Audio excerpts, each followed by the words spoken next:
start? Where did it start? Anyone like to throw it out there? What did we start with?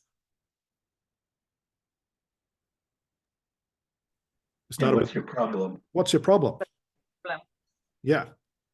Now, what's most important about this thing? The start of the session by far outweighs the rest of the session. Because if you start with, Crystal, can you tell me what the problem is, please? And you get really nervous and scared about what she's going to say, you may as well refund the money. You're already in a bad place. Please write this stuff down. What if you stopped caring about what your client said?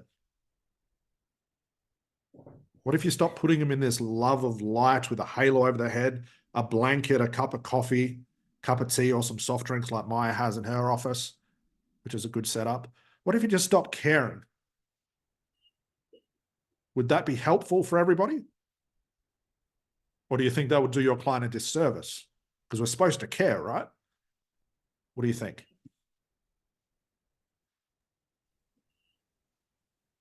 Who wants to care about their client? Love them, high five them have a breakthrough. Good. Stop fucking caring about your clients. Why? If I care too much about Hannah, I'm going to go into fix-it mode, which is, oh, I really want to help her. Please, please, please, I want to help her because I see myself in her and I can relate and she's paid me and I want this. I go into fix-it mode and all these wonderful resources and questions and all this stuff that I'd learned from Scott and everybody else, and it is now gone. It's blank. I can't think of what to do.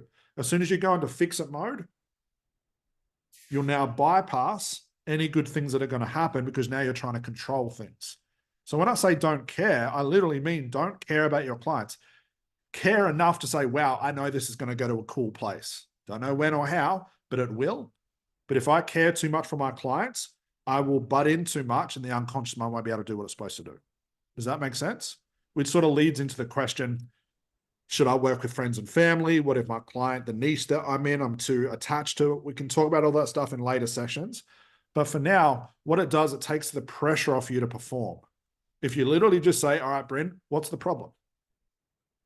Because 99% of what Bryn tells me is going to be a lie anyway. Why wouldn't it be? He doesn't know what the fuck's going on. If he did, he wouldn't need to sit in front of us. Does that make sense, guys? Okay.